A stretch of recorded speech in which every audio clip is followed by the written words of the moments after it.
So quick little review.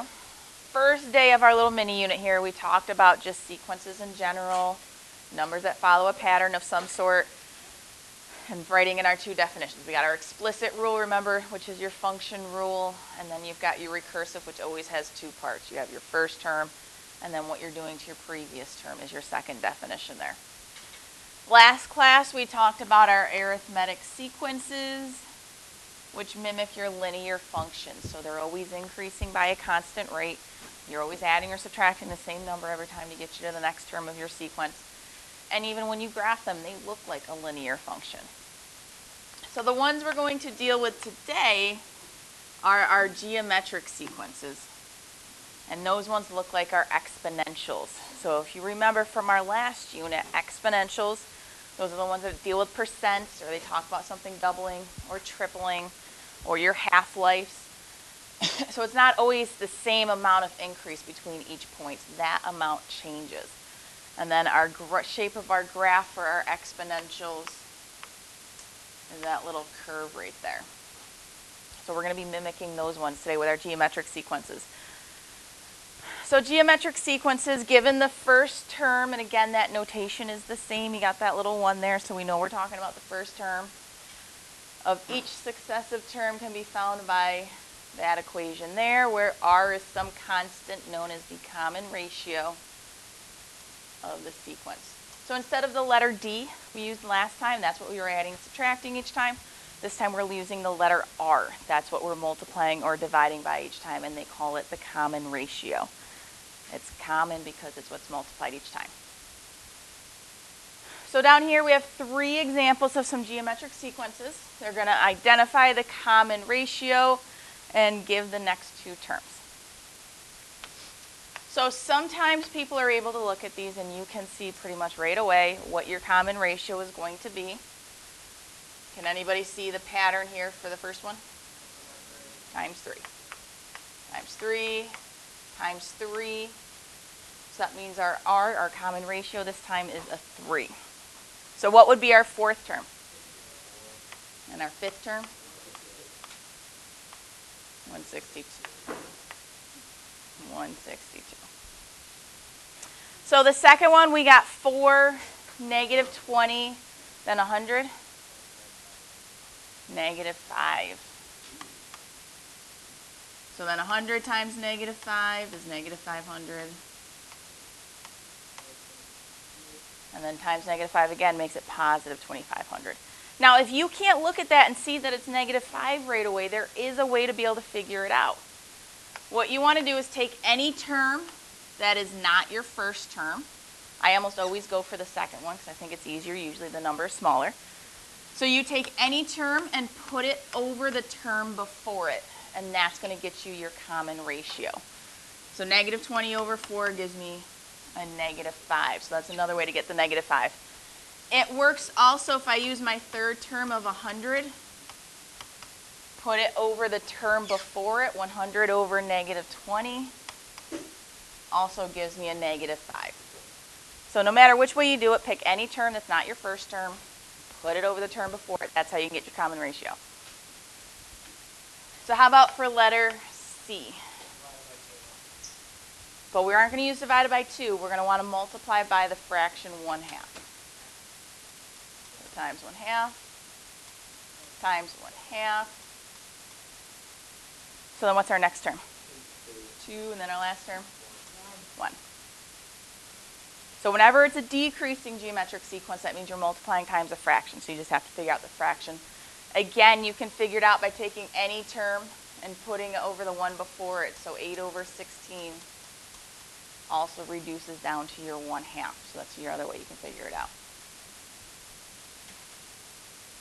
So as with arithmetic sequences, we should be able to predict any particular term in the geometric sequence by thinking about how many times we have multiplied by the common ratio.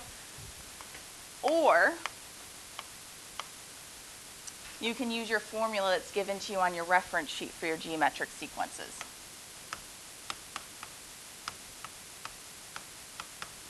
So a sub n equals your first term, a sub 1, times your ratio to the n minus 1 power. That's our formula for our geometric sequences. Remember, You don't have to memorize it. That one is given to you. You just have to know how to use it. So remember, this A sub n just refers to whatever term it is you're trying to find.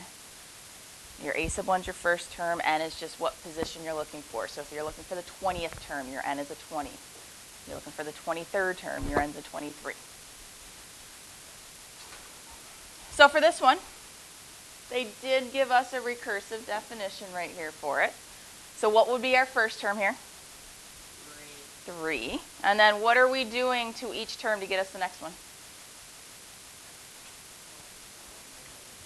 Multiplying by 2. This tells us we're taking the previous term and then times 2. So I got my first term. Figure out my second term. It's my first term times 2. So what is our second term there? 6.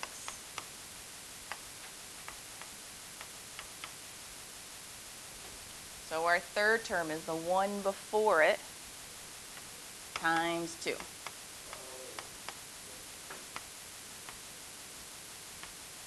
So our fourth term is the one before it times 2. 24. So we wanted us to find terms 2, 3, 4. We found 2, 3, 4. Take the term before it, multiply times 2. So now they want us to figure out term 10 and term 20. Well, remember, to get term 10, with the recursive definition, you got to know term 9. But I don't know that one.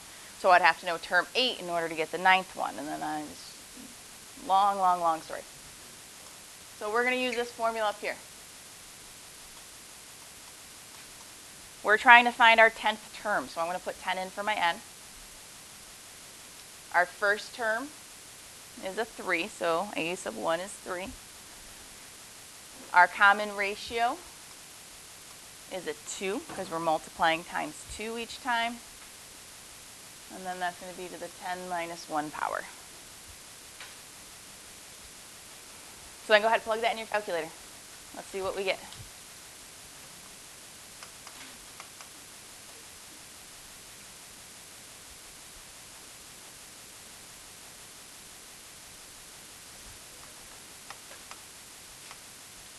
$1,536.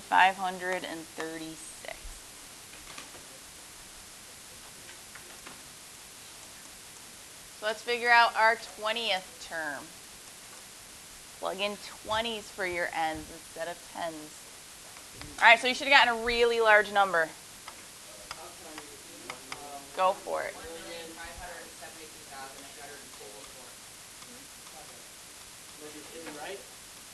Yes. There we go. Yes, Tristan.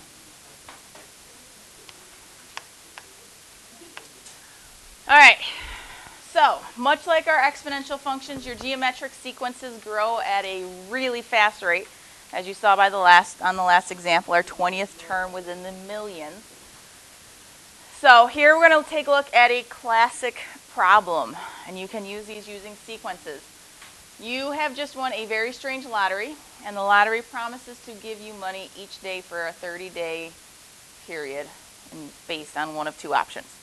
So option 1, you can get $1,000 on the first day, $2,000 on the second day, $3,000 on the third day. So this looks like an arithmetic sequence because we're increasing by how much each day? 1,000, so it's always the same amount. Option 2, you get a penny on the first day, 2 cents on the second day, 4 cents on the third day, 8 cents on the fourth day. So this one is geometric because we're increasing by different amounts each time. Okay. Let's analyze both options for just simply day 30.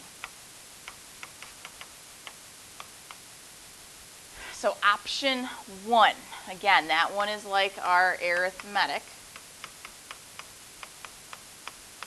So using our arithmetic formula to practice it, plus the problem said that we have to show work that supports our answer. So this would be our work to support our answer.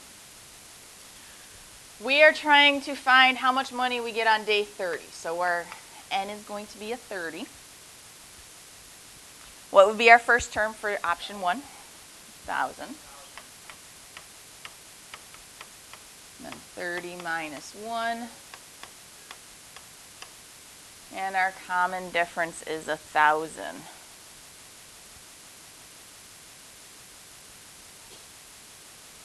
So let's figure out how much money you're going to get on day 30.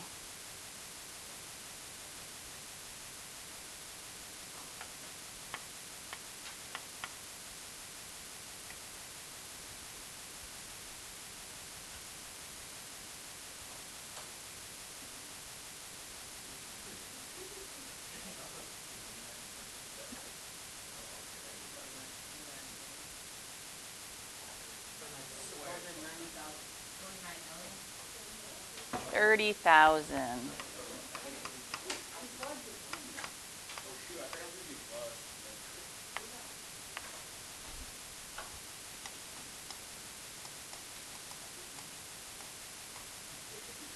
Option 2.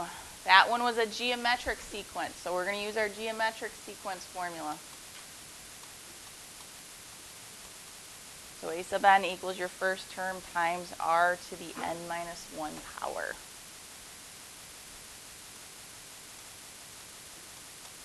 So again, we're looking for day 30, so our n is going to be a 30.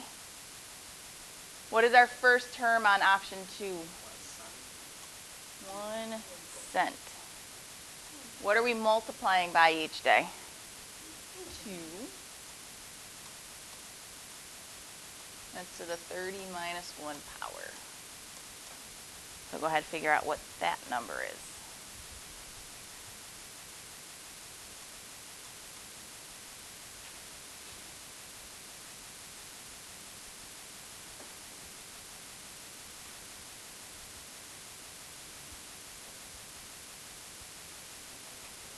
What do we get?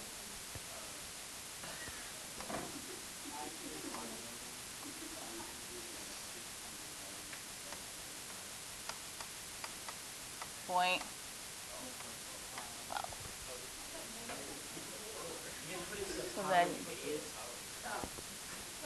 So there we go. $5,368,709.12 is what you'll get from option 2 on purely day 30. So clearly, which one is the best option? Option 2.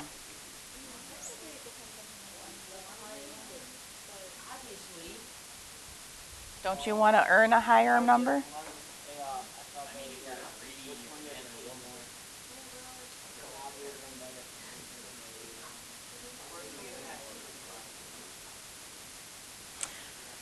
All right, so graphs of geometric sequences look familiar. They look like your exponential functions. So we're going to draw the graph for this one here where the first term is 16. And then you keep multiplying times 1/2 to get you to the next term.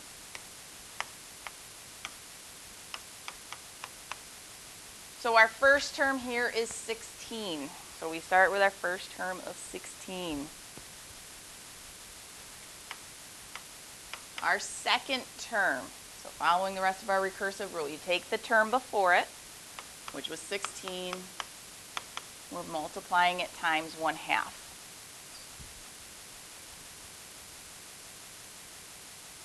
So what is 16 times 1/2? 8. Our third term, take the one before it, multiply it times 1/2. What do we get? 4. So you figure that out for the next 3. We'll see if you get the same things I do. Keep taking the term before it, multiplying it times 1/2. So hopefully you got 2, 1, and then 1/2. Right. So down along the bottom, we can count up by ones in order to make our graph. So 0, 1, 2, 3, 4, 5, 6. Do we have enough spaces to go up by ones? All right, I'm going to take your word for it. 1, 2, 3, 4, 5, 6, 9, 10, 11, 12. Oh, we do. Yes. So when you make your scale, you could number every single line, 1 through 16 if you want to. Or you can do like I did every 5th line. I put my 5, 10, 15. So we'll graph our sequence. First term is 16. And then we got 2, 8, 3, 4, 4, 2, 5, 1, and then 6 1/2.